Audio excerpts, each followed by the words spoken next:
माननीय अध्यक्ष जी, देश की 75 वर्षों की संसदीय यात्रा,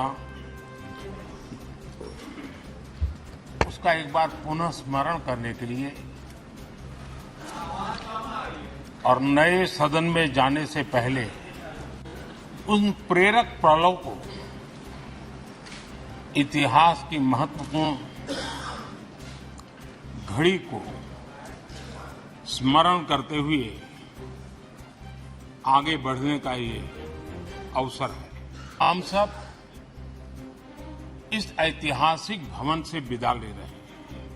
आजादी के पहले ये सदन इंपीरियल लेजिस्लेटिव काउंसिल का स्थान हुआ करता था। आजादी के बाद ये संसद भवन के रूप में उसको पहचान मिली। ये सही है, इस इमारत के निर्माण करने का निर्णय विदेशी शासकों का था, लेकिन ये बात हम न कभी भूल सकते हैं और हम गर्व से कह सकते हैं कि इस भवन के निर्माण में पसीना मेरे देशवासियों का लगा था, परिश्रम मेरे देशवासियों का लगा था और पैसे भी मेरे देश के लोगों के। 75 वर्ष की हमारी यात्रा ने अनेक लोकतांत्रिक परंपराओं और प्रक्रियाओं का उत्तम से उत्तम सृजन किया है और इस सदन में रहे हुए सबने उसमें सक्रियता से योगदान भी दिया है और साक्षी भाव से उसको देखा भी है। हम भले नए भवन में जाएंगे, लेकिन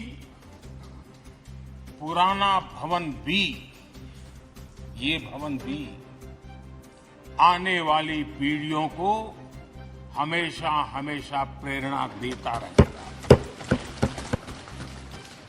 आदरणीय अध्यक्ष जी,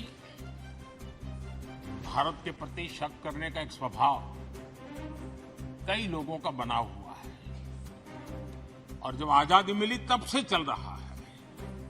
इस बार भी यही था, कोई डिक्लेरेशन नहीं होगा, असंभव है, लेकिन ये भारत की ताकत है कि वह भी हुआ और विश्व सर्वसम्मति से पहली बार एक सांसद के रूप में इस भवन में मैंने प्रवेश किया तो सहज रूप से मैंने इस संसद भवन के दौर पक्ति पर अपना शीश झुका करके इस लोकतंत्र के मंदिर को श्रद्धा भाव से नमन करते हुए मैंने पैर रखा था। वो पल मेरे लिए भावनाओं से भरी हुई थी, मैं कल्पना नहीं कर सकता था, लेकिन भारत के लोकतंत्र की ताकत है, भारत के सामान्य मानवी की लोकतंत्र के प्रति श्रद्धा का प्रतिबिंब है कि रेलवे प्लेटफॉर्म पर गुजारा करने वाला एक गरीब परिवार का बच्चा पार्लियामेंट पहुंच गया। ये सदन छोड़ना भावुक पल है, मैं पक्का मानता हूं इन पत्रकार बंधुओं के लिए भी ये सदन छोड़ना उतना ही भावुक पल होगा, क्योंकि इनका लगाव हमसे भी ज्यादा रहे। कुछ तो पत्रकार ऐसे होंगे जो हम लोगों की टर्म से भी समय उन्होंने काम किया होगा। आज उनके उस महत्वपूर्ण लोकतंत्र की ताकत बनने के लिए योगदान देने के लिए भी याद करने का अवसर है।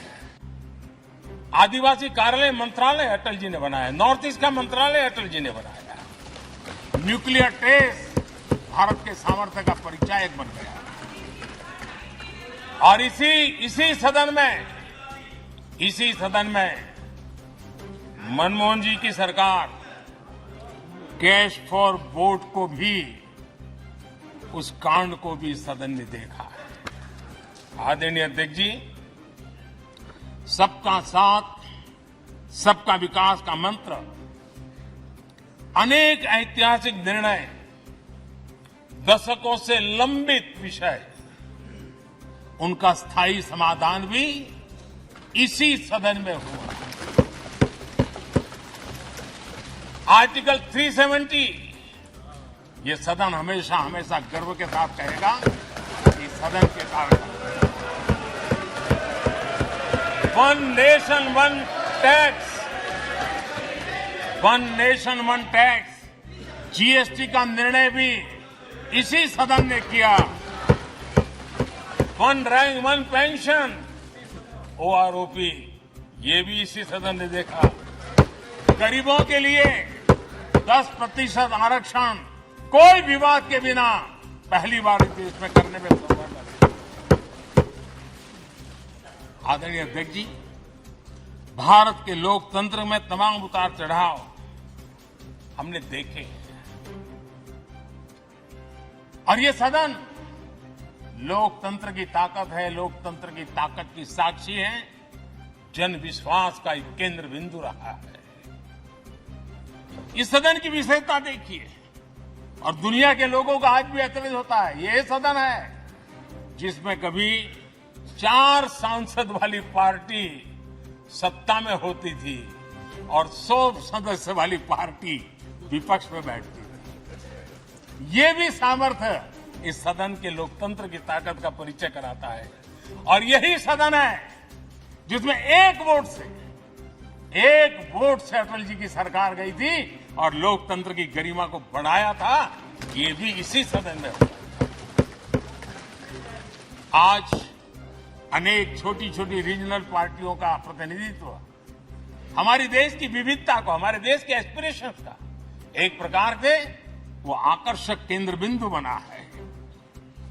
आदरणीय अध्यक्ष जी, इस देश में 2 प्रधानमंत्री ऐसे रहे, मोरारजी भाई वीपी सिंह। एक प्रकार से कांग्रेस में जीवन खपाया था, लेकिन एंटी कांग्रेस गवर्नमेंट का नेतृत्व कर रहे थे। हम यहां से विदाई लेने वाले हैं। आदरणीय अध्यक्ष महोदय, आज का दिवस सिर्फ और सिर्फ इस सदन के सभी 7,500 जनप्रतिनिधि रह चुके हैं, उनके गौरवगान का पल है। तो नए विश्वास के साथ जाएंगे। मैं फिर एक बार, आज पूरा दिवस आपने इन पुरानी स्मृतियों को ताजा करने के लिए दिया, एक अच्छे वातावरण में सबको याद करने का मौका दिया। इसके लिए मैं आप सबका, आपका हृदय से आभार व्यक्त करता हूं और मैं सभी सदस्यों से आग्रह करूंगा कि अपने जीवन की ऐसी मधुर यादों को यहां हम जरूर व्यक्त करें, ताकि देश तक पहुंचे कि सचमुच में ये हमारा सदन, ये हमारे जनप्रतिनिधियों की गतिविधि सच्चे अर्थ में देश को समर्पित है। इसका भाव लोगों के तक पहुंचे, इसी एक अपेक्षा के साथ मैं फिर एक बार इस धरती को प्रणाम करता हूं।